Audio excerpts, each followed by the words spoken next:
El gran zar que llevaría a Rusia a una nueva era, Pedro I, comienza su reinado en circunstancias poco prometedoras.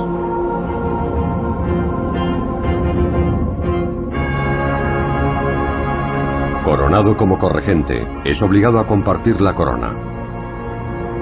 La doble coronación ha sido promovida por su ambiciosa hermana de padre, Sofía Romanova, quien tras dar un golpe de estado, coloca un títere al lado de Pedro.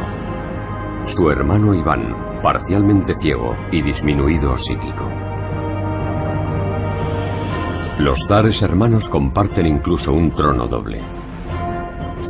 Sofía hizo construir un trono doble con una pequeña puerta detrás del respaldo. Así ella podía susurrar lo que debían decir o contestar.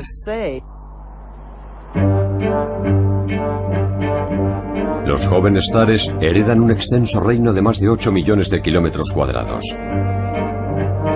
Sus 8 millones de habitantes viven en una edad oscura en la que la Iglesia Ortodoxa rusa controla el conocimiento y la educación.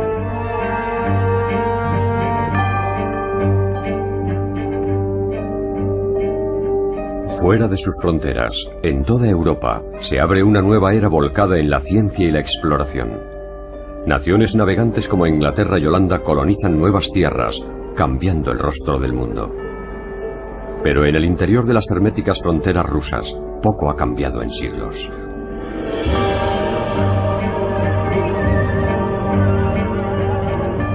Rusia no había vivido el Renacimiento, la Reforma Protestante o la Revolución Científica del siglo XVII. No tenía universidades y apenas contaba con artes seculares. Estaba aislada. Los rusos sabían muy poco del mundo exterior. El Kremlin es la sede del poder. Una fortaleza de piedra en el corazón de Moscovia, la ciudad sagrada de Moscú, donde se espera que estudie Pedro. Moscovia representa el retraso, el estancamiento, la religiosidad. A Pedro le disgustaba enormemente. Mientras sus hermanos Iván y Sofía permanecen en Moscú, Pedro establece su residencia en las afueras de la antigua capital. En vez de estudiar en las catedrales, convierte los jardines de un viejo palacio de verano en un campo de entrenamiento militar.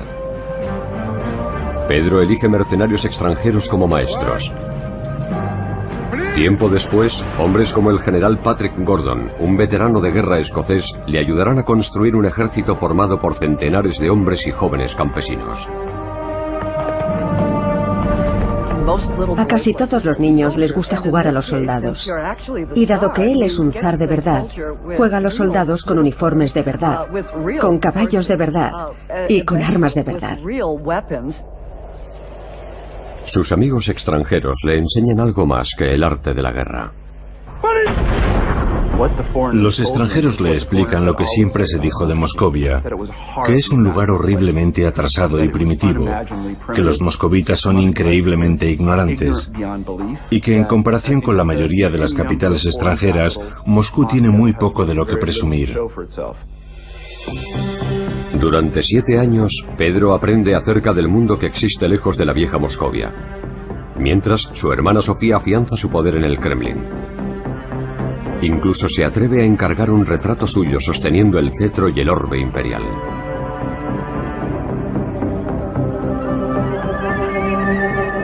A los 17 años, Pedro, que ya mide más de 2 metros, comprende que debe eliminar a Sofía antes de que ésta le arrebate el trono para siempre.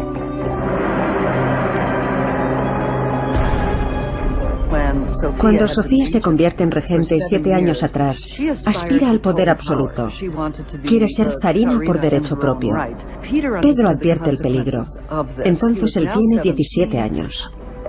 Y se da cuenta de que está luchando contra Sofía, no solo por la corona, sino también por su vida. En agosto de 1689, Sofía decide actuar.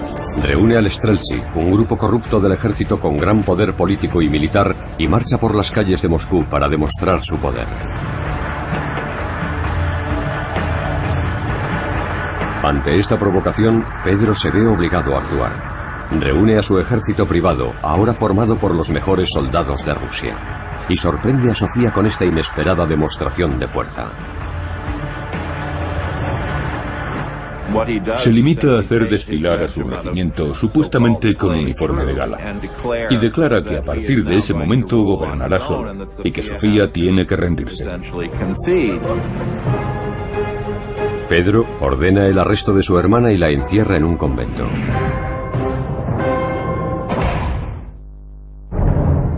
Pocos meses después, en 1690, el zar Pedro tiene un hijo, Alexis el Zarevich, diminutivo en ruso de zar.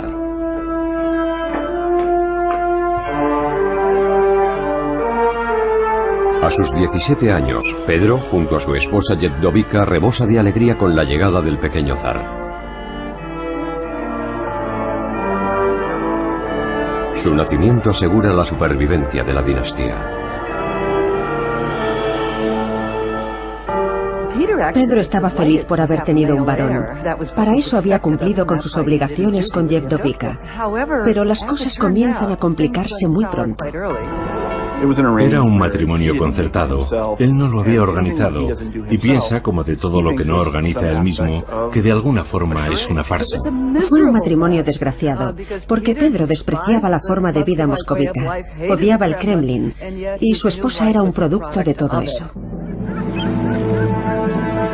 El joven zar ya había encontrado el amor de su vida, y no era una mujer, sino su pasión por los barcos y la navegación. Los barcos de vela eran los cohetes espaciales de aquella época, la cima de la alta tecnología. Pedro, como muchos adolescentes, sueña con construir barcos y navegar, y está dispuesto a hacer realidad su sueño, construir naves que recorran los océanos. Eso es lo que él quiere. Las potencias occidentales han amasado fortunas con sus flotas y ahora dominan el mundo. Y eso es lo que el zar Pedro quiere hacer por Rusia.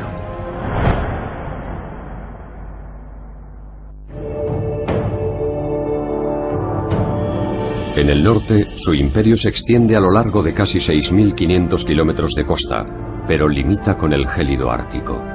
Y no posee un solo puerto abierto a las aguas europeas.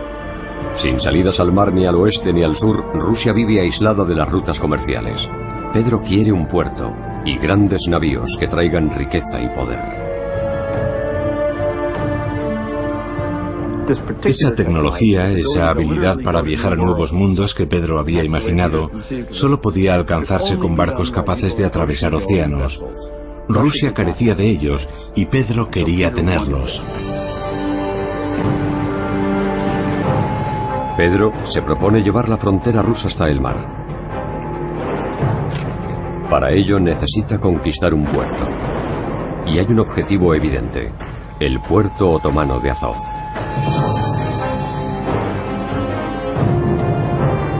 Un puerto allí abriría un pasillo hasta el Mediterráneo y las riquezas de Europa. Pero el Mar Negro y la costa que lo rodea pertenecen al imperio más poderoso de la región: los turcos otomanos. Los otomanos dominan el mar y las rutas comerciales desde hace más de 3 siglos. Ahora Pedro quiere un trozo del pastel. En 1695 el zar lanza su cruzada. Su ejército avanza por tierra y ataca la fortaleza de Azov. Pero los barcos otomanos representan una ventaja decisiva.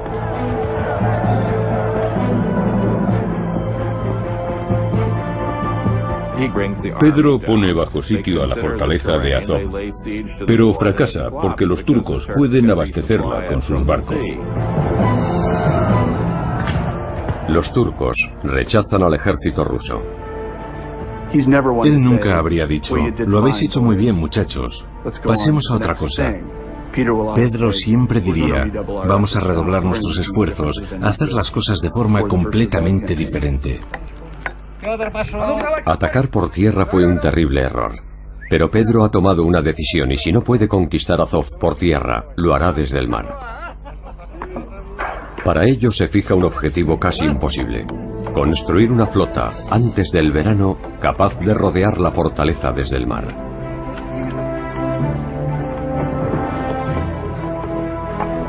Y recluta a casi 30.000 hombres para que trabajen en sus astilleros.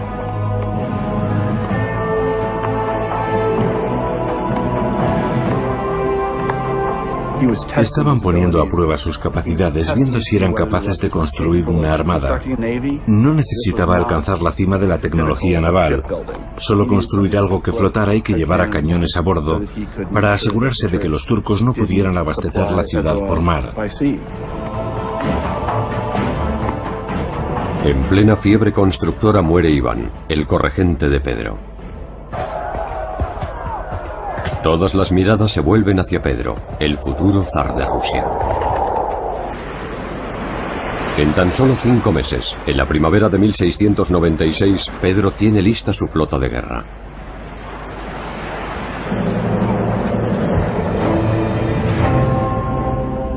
Ese verano, sus galeras bloquean el puerto turco de Azov, listas para lanzarse al ataque.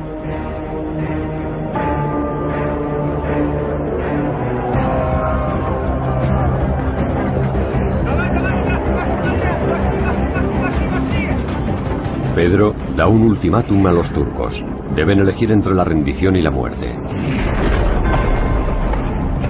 Los turcos se niegan a rendirse.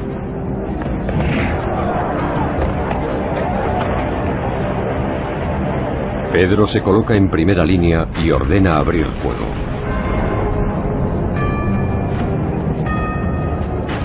Sus fuerzas bombardean el puerto durante mes y medio. Su flota impide que las naves otomanas abastezcan a sus tropas. Finalmente, los turcos entregan Azov. En su primera batalla naval, Pedro derrota a la superpotencia regional y consigue su puerto marítimo. Es una gran victoria. Ya no se trata de un juego militar en las afueras de Moscú. Ha conseguido crear una flota y poner en jaque a una potencia mundial en una batalla que finalmente ganó él. La victoria de Azov es una victoria incompleta. Sí, ha conquistado el puerto y ha ganado una salida al Mar Negro, pero no puede acceder al Mediterráneo, porque el poderoso Imperio Otomano no va a permitírselo.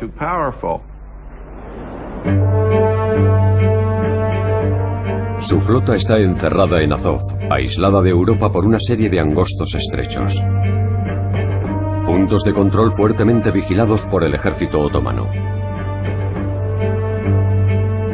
Pedro necesita aliados poderosos para romper el bloqueo, conseguir que los europeos se pongan de su parte.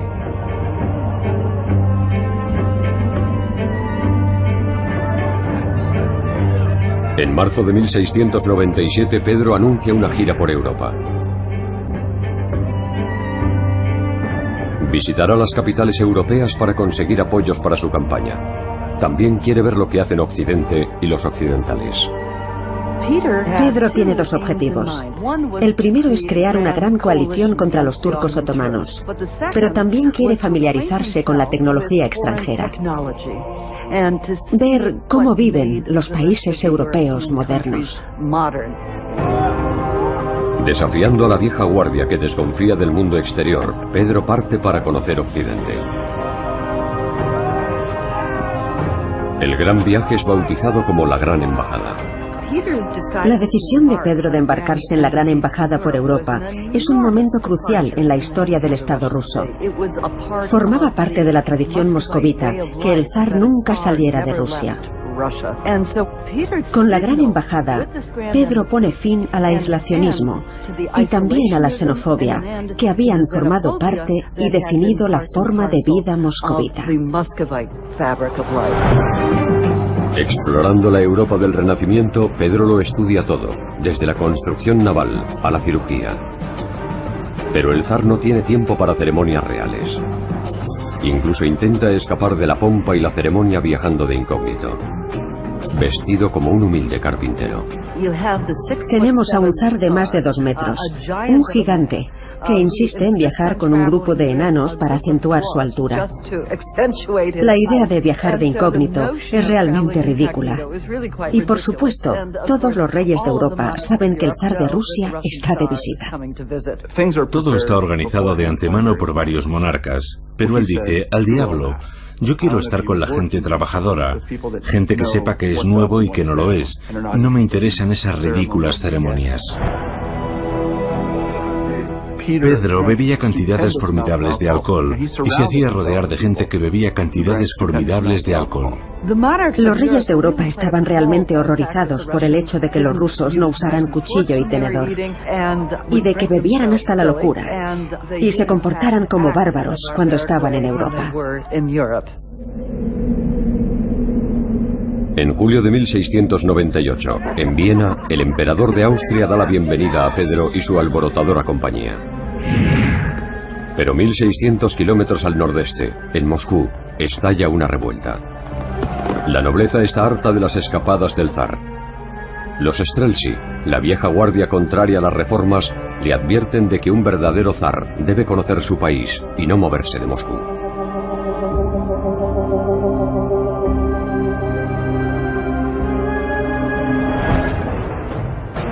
Pedro vuelve apresuradamente a Rusia. Pero con más de 1500 kilómetros por recorrer, solo puede confiar en que sus aliados en Moscú actúen a tiempo.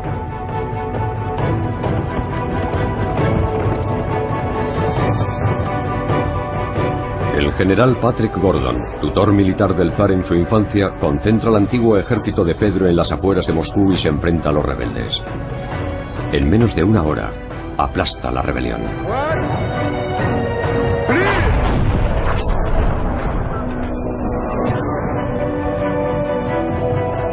Pero para Pedro, esta revuelta es algo más que una simple traición.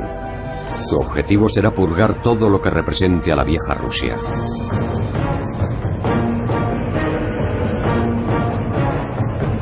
Más de 1 millar de los Streltsy son enviados a prisión. Su destino será un ejemplo y una advertencia para todos. Esto es lo que les pasa a aquellos que se atreven a desafiar al zar. Ejecutó a unos 1200, a algunos con sus propias manos. Es insólito que un monarca mate a alguien. Ordenar una ejecución, mancharse las manos de esa forma es una cosa, pero hacerlo tú mismo, eso es muy diferente. Impone castigos despiadados, pero también inicia reformas rápidas y profundas. Pedro inicia toda una serie de cambios y reformas. Nada ni nadie escapa a las reformas. Afeita las barbas a los hombres de la aristocracia, de la nobleza, para que se parezcan más a los bien rasurados europeos a los que acaba de conocer. La barba tradicional, los tocados religiosos, Pedro prohíbe todos los símbolos de la antigua Rusia, incluidas las vestimentas largas que han distinguido siempre a los nobles rusos. Arranca los caftanes de los cuerpos de la aristocracia e insiste en que se vistan a la moda europea. Es una revolución, una ruptura radical con el pasado. Al zar le queda un último lazo por cortar. Pedro nunca ha amado a su esposa Yevdovica.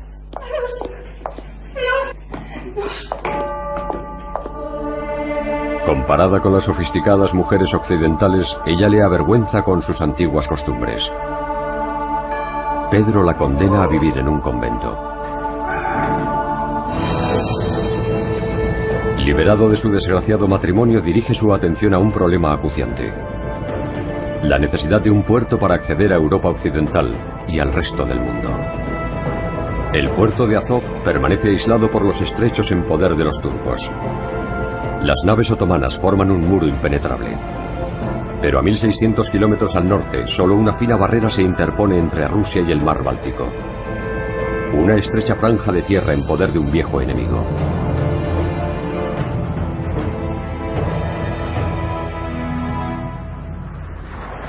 Pedro comprendió muy pronto que si quería conseguir para Rusia el estatus de gran potencia, tendría que retar a Suecia. Y decide que eso es lo que tiene que hacer para poder controlar el Báltico y convertir a Rusia en una gran potencia europea. Suecia domina el norte de Europa. Su ejército es temido y su armada la dueña del Báltico. Pero Pedro no duda en enfrentarse a todo ello. Los suecos son peligrosos. A ningún ruso sobrio se le habría ocurrido pensar en derrotarlos en una guerra. Pedro, decidido, reemplaza al antiguo Streltsy por un nuevo ejército de 40.000 hombres. Y cuenta con la inexperiencia del jovencísimo rey sueco. Un nuevo rey acababa de subir al trono en Suecia. Carlos XII solo tenía 15 años. Y Pedro pensó que aquello debilitaría a Suecia. No contaba con que aquel chico resultaría ser un genio militar. En septiembre de 1700, Pedro lanza su ataque. Las tropas del zar sitian la piedra angular de los suecos en el Báltico, la fortaleza de Narva. Los rusos rodean la fortaleza, impidiendo la llegada de los suministros vitales.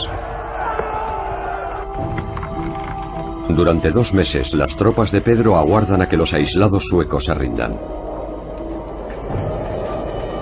Pero el rey Carlos no piensa en rendirse y lanza un ataque sorpresa. Para Carlos, la diplomacia fue siempre la segunda opción. La primera era la guerra, y estaba decidido a derrotar a Pedro.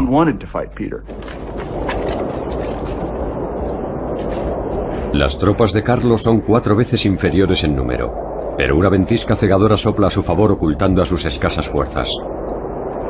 Los soldados suecos surgen de la nieve, sorprendiendo a las tropas de Pedro con la guardia baja.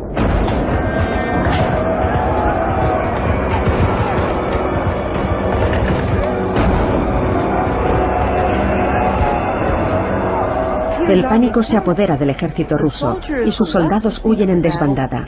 Fue una derrota terrible.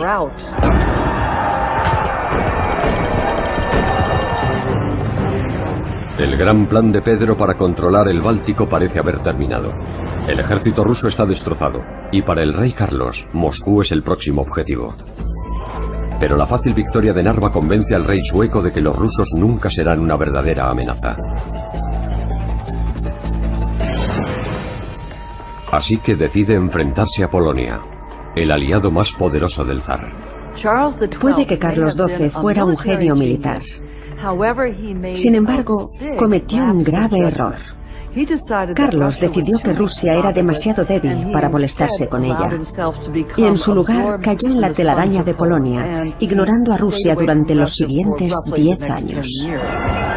El error del rey sueco al desaprovechar su ventaja proporciona una segunda oportunidad al zar. El gran constructor del imperio ruso regresará para luchar de nuevo. Tras la aplastante derrota a manos de los suecos al intentar conquistar el puerto de Narva, Pedro se vuelca en la reconstrucción de su maltrecho ejército. Para ello cuenta con un rico recurso natural, la vasta población rusa. Pedro dedica todo su tiempo a reconstruir su ejército y año tras año realiza incursiones limitadas en territorio sueco para que sus hombres ganen experiencia. En el ejército de Pedro los reclutas deben servir un mínimo de 25 años. Vidas y haciendas son sacrificadas por toda Rusia para pagar el nuevo ejército del zar. Pedro insistía en que todos los recursos de Rusia se dedicaran a la creación de un ejército moderno. Todo valía, desde fundir las campanas de las iglesias para hacer armas, hasta poner impuestos sobre las botas y los féretros para financiar al ejército. Tras su fracaso en Narva, Pedro cambia de táctica. Derrota a los suecos en pequeñas batallas por toda la región báltica, mermando sus fuerzas y agotando sus recursos.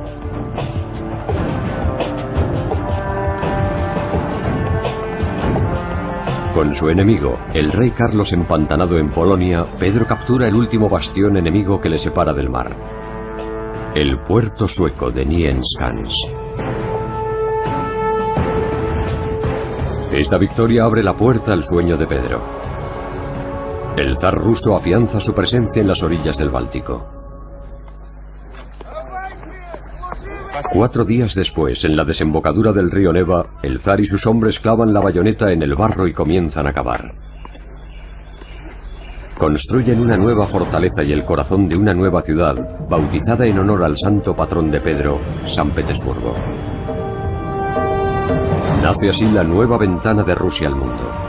Una ciudad modelo erigida sobre una ciénaga infestada de enfermedades.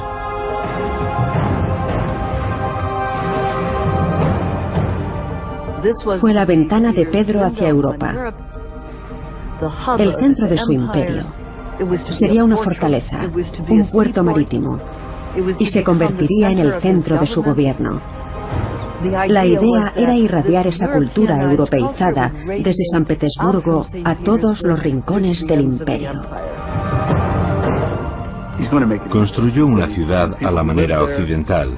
Sus habitantes vestirían como los occidentales, asistirían a bailes y se afeitarían como occidentales. Los primitivos rusos se convertirían en buenos europeos del norte, y San Petersburgo sería el lugar en el que eso ocurriría.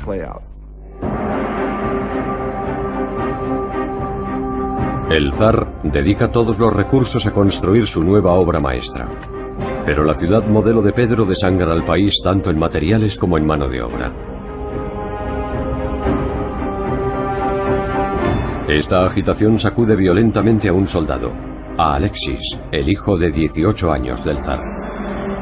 Aferrado al pasado y al recuerdo de su madre moscovita, Alexis representa todo aquello que Pedro quiere cambiar. Alexis se siente más en casa en Moscú. En realidad desprecia San Petersburgo. Desprecia a la marina, desprecia al ejército y también las políticas pro-occidentales de su padre. Su resistencia aviva el deseo de su padre de cambiar a su hijo. Pedro piensa que el futuro de Rusia depende de que consiga convertir a su hijo en un hombre moderno. Pedro llama repetidamente a su lado a Alexis y le propone distintas tareas. Y lo prepara, o hace que lo preparen, para que tenga la formación necesaria para ocupar algún día el lugar de su padre. Alexis no muestra ningún interés por todo eso. Piensa que es aburrido y desagradable, y se limita a obedecer las órdenes, nada más. En 1708, el zar encomienda a su renuente aprendiz una misión militar vital: defender la ciudad sagrada de Moscú de una invasión.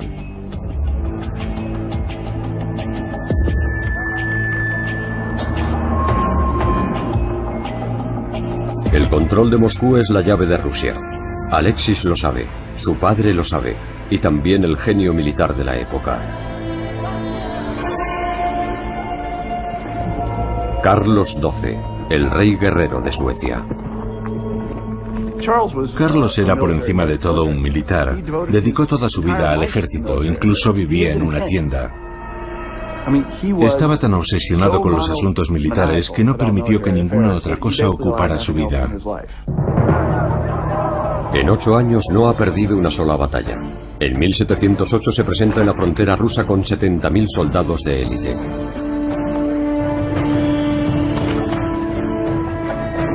Tras la aplastante victoria sobre Rusia 8 años antes, el sueco se prepara para dar otra lección al zar. Pero en esta ocasión sus tropas han soportado un largo y duro invierno. El peor que se recuerda. El 17 de junio de 1709, Carlos pasa revista a sus tropas. Ha ganado todas las batallas importantes sin sufrir una sola herida, tan solo una pierna rota. Pero hoy su suerte termina.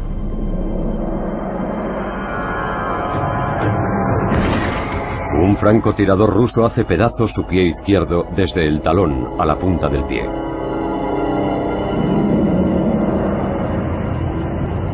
Diez días después se enfrenta a la batalla más importante de su vida atrapado en una camilla. Y lo que es peor, sus agotadas tropas están en inferioridad de 2-1. Los rusos juegan en campo propio y se enfrentan a un ejército diezmado. El 28 de junio, en la batalla de Poltava, la infantería del zar rechaza el ataque enemigo. Los suecos comienzan a tambalearse. A mediodía se baten en retirada. Lo que pasó en Poltava fue que los suecos estaban muy lejos de sus bases de suministros y estaban exhaustos. Pedro aprovechó esa circunstancia que él conocía para atacar a sus enemigos en Poltava, y fue una derrota terrible para los suecos. El rey Carlos es alejado de la carnicería. Su invencible ejército yace en el campo de batalla. La supremacía sueca ha terminado. Esta derrota dejó muy claro que Rusia había ganado la Gran Guerra del Norte.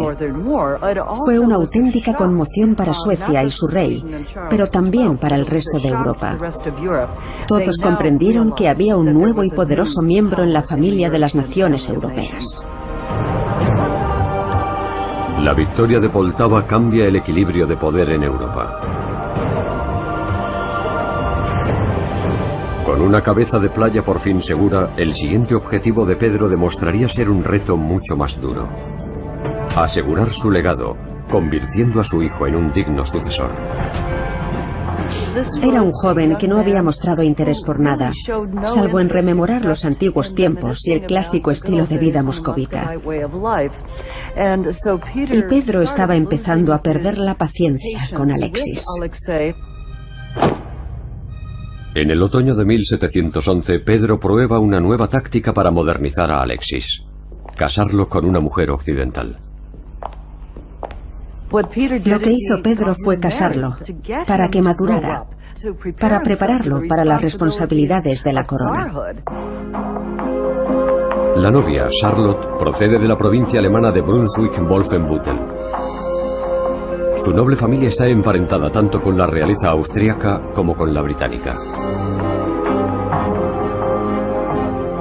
El zar Pedro establece así una alianza entre la nueva Rusia y dos grandes potencias occidentales. Y si el matrimonio no consigue hacer cambiar a Alexis, Pedro tiene otra opción: engendrar un nuevo heredero con su nueva esposa.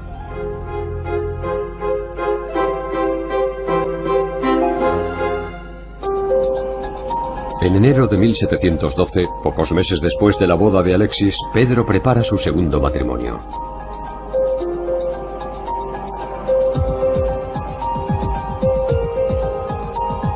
Su prometida, Marta Skabronska, es una campesina de la región báltica a la que conoció en los campamentos del ejército durante los primeros días de la guerra con Suecia.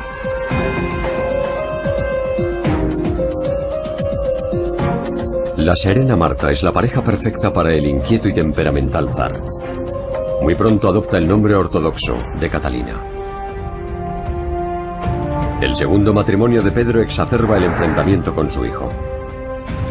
A sus 23 años, Alexis no ha hecho gran cosa en su vida. Con esos años, Pedro ya se había enfrentado a los turcos en el Mar Negro y destacaba en el combate y la navegación. Su hijo teme ambas cosas. Pedro adora la occidentalizada San Petersburgo. Alexis solo se siente en casa entre los muros del viejo Moscú.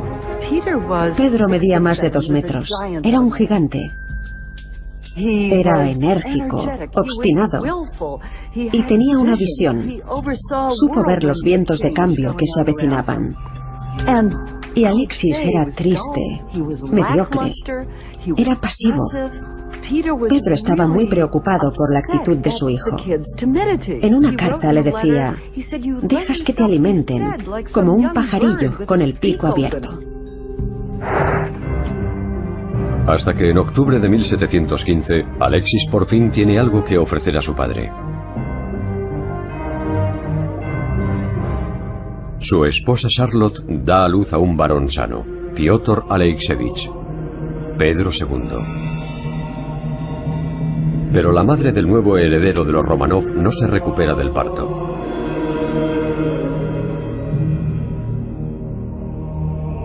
Cuatro días después del nacimiento de su hijo, Charlotte muere.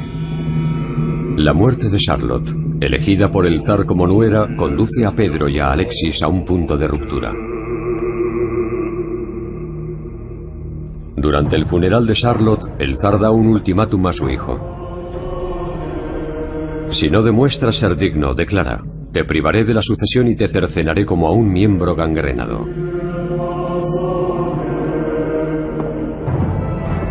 Pocos días después, Pedro da otra sorpresa a Alexis.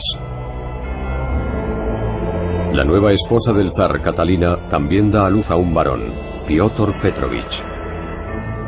De repente, el zarevich Alexis tiene dos rivales por el trono de su padre, su propio hijo y su nuevo hermano.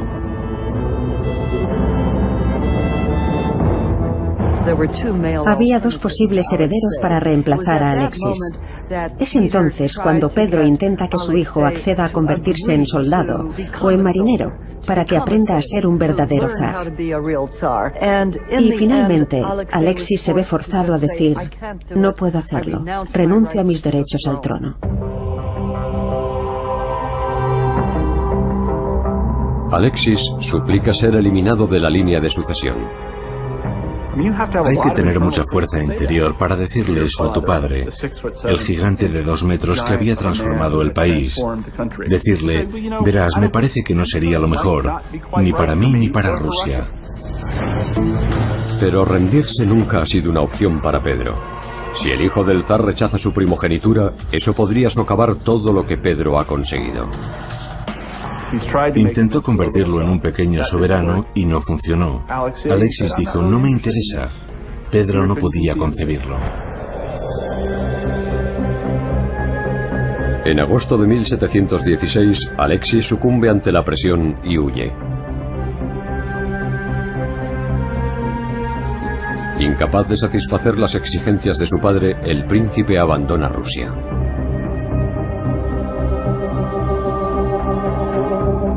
Acompañado por su querida, Afrosinia, se ve obligado a pedir dinero para pagar su huida hacia la libertad. Uno de sus pocos amigos le advierte: si tu padre intenta persuadirte de que vuelvas, no lo hagas. Te decapitará públicamente. Pensó que era su única y última oportunidad. Era evidente que en Rusia nunca podría tener una vida normal con Afrosinia. Pedro no le dejaría en paz. La única opción para un heredero al trono como él era buscar la protección de otra familia real. La noticia de la huida de Alexis a Austria corrió por toda Europa. Pedro no podía controlar a su propio hijo. Era una mala señal.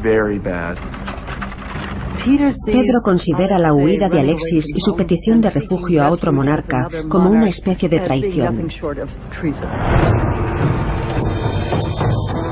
Es entonces cuando empieza a sospechar que tal vez su hijo y sus amigos, gente que añora la antigua forma de vida moscovita, van a intentar derrocarle o asesinarle.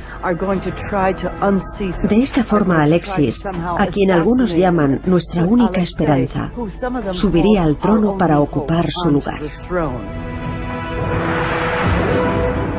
Los enemigos de las reformas de Pedro consideran a Alexis la única esperanza de un deseado regreso al pasado. Pero los críticos del zar ocultan su descontento. Saben que la más mínima sospecha de traición será castigada con el martirio y la muerte.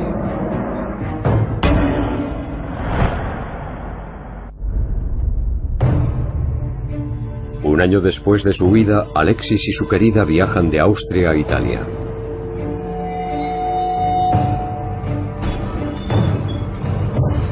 Un agente del zar Pedro, el conde Tolstoy, los encuentra en Nápoles.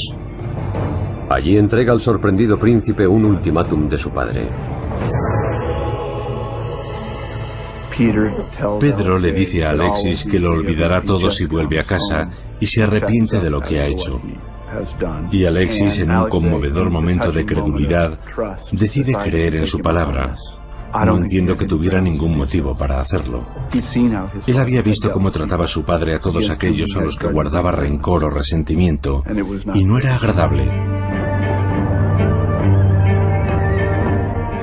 Alexis vuelve lleno de confianza y esperanza, y es tratado de una forma absolutamente brutal, terrible.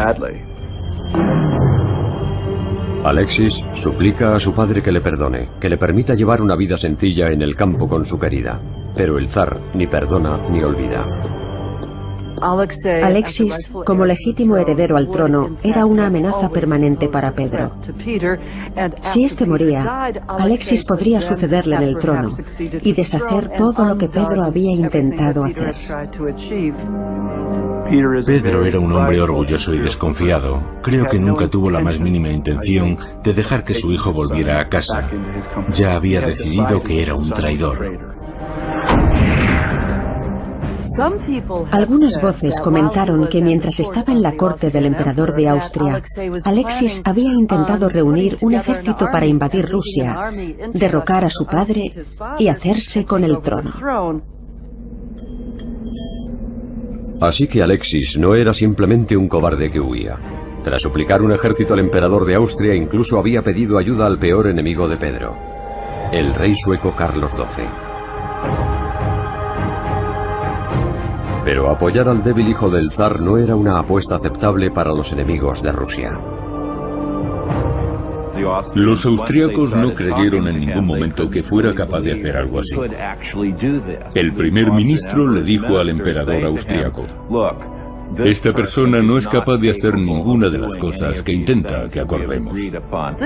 Desde un punto de vista psicológico, era una persona extraordinariamente pasiva, que cuando se despertaba por las mañanas no tenía ni idea de cuándo debía levantarse, ni qué debía hacer después. Y nadie podía imaginarle dirigiendo un ejército capaz de derrocar a su padre. Pedro somete a Alexis a un juicio por traición. Para garantizar el veredicto, el zar hace las veces de juez y acusador. La sentencia solo puede ser una: la muerte. Mientras Alexis siguiera con vida, sería una amenaza para Pedro y sus reformas. Podría convertirse en el centro de una conspiración para intentar derrocarle, o convertirse en zar tras la muerte de Pedro. Pedro condena a su hijo a ser azotado con el nut, un látigo que desgarra la carne de los huesos. Alexis recibe 25 latigazos, suficientes para matar a un hombre.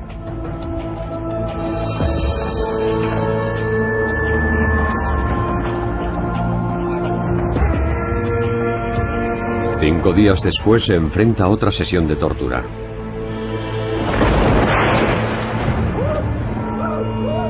El 26 de junio de 1718, Alexis muere, un prisionero en la fortaleza de su padre.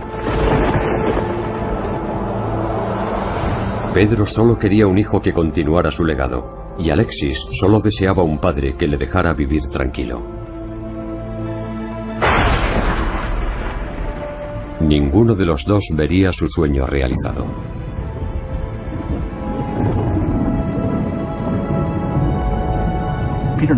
Pedro no puede dejar de considerar a Alexis como un fracasado, alguien que nunca cambiará, alguien que tiene que ser eliminado, que tiene que ser aplastado. Aquello fue una tragedia, una gran tragedia, porque Pedro se vio obligado a elegir entre su hijo y la modernización de Rusia. Fue una especie de metáfora para toda Rusia. Ninguno de vosotros quería ser arrastrado al siglo XVIII, ni que lo convirtiera en un buen europeo del norte. Y especialmente mi propio hijo no quería.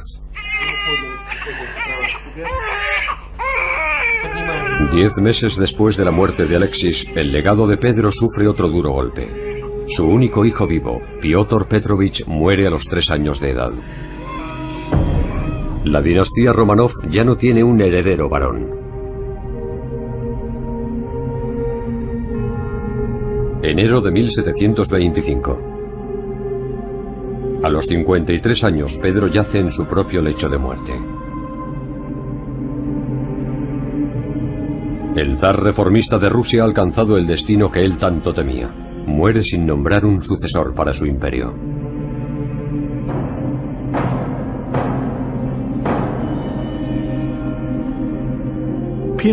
Pedro creó una situación en la que la sucesión era muy problemática.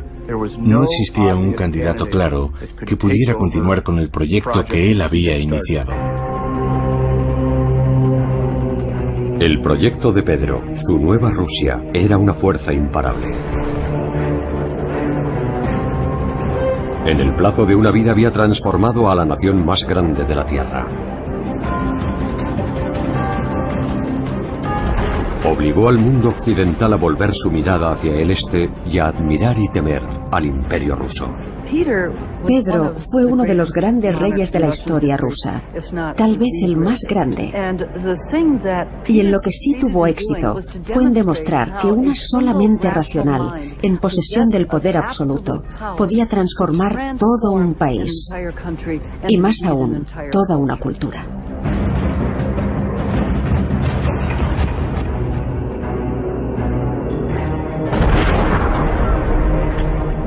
Pedro el Grande sacó a Rusia de su pasado medieval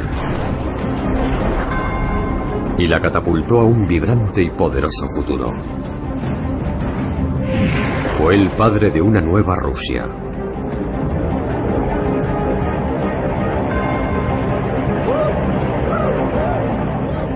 Pero el precio fue el sacrificio de su propio hijo.